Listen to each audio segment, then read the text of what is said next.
berharap kamu semua berada dalam keadaan yang sehat-sehat sahaja. Kembali lagi bersama dengan Cikgu Jenny untuk subjek pendidikan seni visual pada hari ini. Baiklah, tajuk pembelajaran kita pada hari ini ialah Bahasa Seni Visual. Baiklah, sebelum Cikgu mula mengajar, mari kita baca KSB dan SB bersama-sama. KSB kita pada hari ini ialah kita sedang belajar memahami 7 prinsip rekaan dalam sebuah karya seni. Manakala SB pula ialah saya boleh menghasilkan karya dengan menggunakan prinsip rekaan imbangan.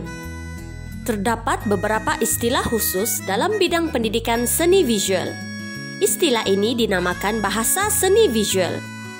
Bahasa seni visual terbahagi kepada 2, yaitu unsur seni dan prinsip rekaan. Dan pada hari ini, kita akan belajar mengenai 7 prinsip rekaan. Apakah itu prinsip rekaan?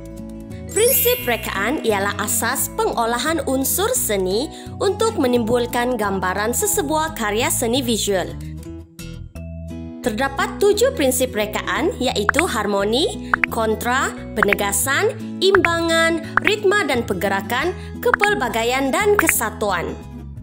Baiklah, mari kita masuk kepada prinsip rekaan yang pertama. Cuba murid-murid perhatikan gambar ini. Apakah perasaan murid-murid sewaktu memerhatikan gambar ini? Prinsip rekaan yang pertama ialah harmoni. Harmoni ialah penggunaan unsur seni yang menimbulkan kesan aman dan damai. Motif yang biasa digunakan adalah seperti pokok-pokok, tumbuh-tumbuhan, dan bunga-bungaan. Karya-karya sebegini adalah harmoni dari segi garisan, bentuk, dan juga warna. Yang kedua, kontra. Kontra merupakan sesuatu objek yang berbeza dari segi saiz, rupa, bentuk, warna, dan sebagainya daripada objek yang lain dalam sesuatu karya seni visual. Istilah yang senang difahami ialah bertentangan. Kontra ialah bertentangan. Kontra wujud jika ada unsur seni yang bercanggah dalam sesuatu gubahan, seperti dalam karya-karya ini. Ia bercanggah dari segi kontra arah, kontra warna, dan kontra bentuk. Prinsip rekaan yang ketiga ialah penegasan. Penegasan merupakan sesuatu yang boleh menarik perhatian dan tumpuan kepada pemerhati.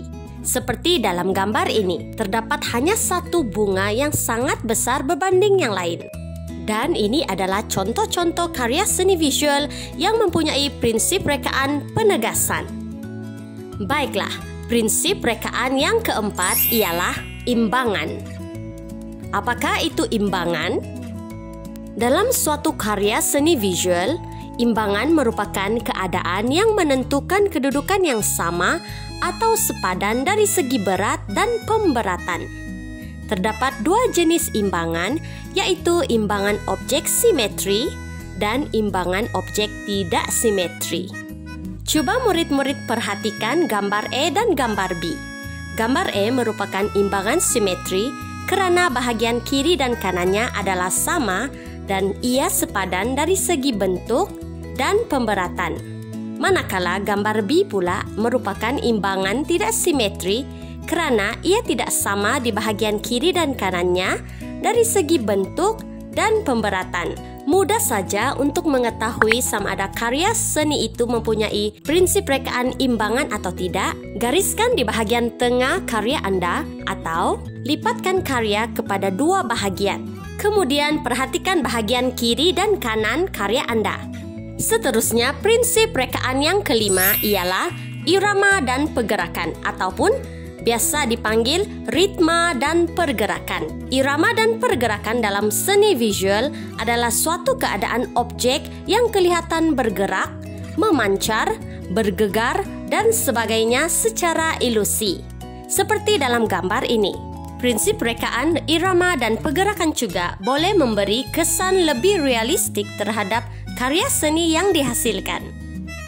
Prinsip rekaan yang keenam ialah kepelbagaian. Kepelbagaian merupakan penggunaan pelbagai unsur seni dan prinsip rekaan dalam menghasilkan sesuatu karya. Bahasa yang lebih mudah difahami adalah gabungan pelbagai unsur seni dan prinsip rekaan. Ia berkaitan dengan teknik-teknik yang kita gunakan untuk menghasilkan sesuatu karya. Coba murid-murid imbas semula apakah teknik-teknik yang telah kita pelajari dalam menghasilkan sesuatu karya seni. Kita ada teknik catatan, teknik capan, teknik collage, teknik lukisan stensil, teknik lipatan dan guntingan, dan sebagainya. Baiklah, prinsip rekaan yang terakhir yaitu yang ketujuh adalah kesatuan. Kesatuan merupakan kesemua unsur seni dan prinsip rekaan dilihat secara menyeluruh dan saling melengkapi dalam hasil karya. Ini merupakan contoh-contoh hasil karya yang mempunyai prinsip rekaan kesatuan. Kesatuan dari segi tema, kesatuan dari segi pergerakan, dan kesatuan dari segi garisan. Baiklah murid-murid, kita sudah pun mempelajari 7 prinsip rekaan yang terdapat dalam bahasa seni visual. Dan sekarang mari kita masuk kepada aktiviti pada kali ini. Bahan dan alat yang diperlukan adalah seperti sehelai kertas lukisan, alat tulis, dan pensel warna.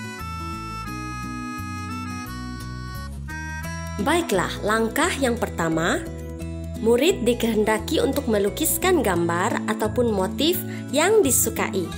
Murid boleh memilih sama ada ingin melukis gambar ataupun motif imbangan simetri ataupun imbangan tidak simetri. Langkah yang kedua, gunakan pensel warna untuk mewarnakan gambar ataupun motif yang telah dilukis. Dan yang terakhir, langkah yang ketiga, buat kemasan hasil karya Anda.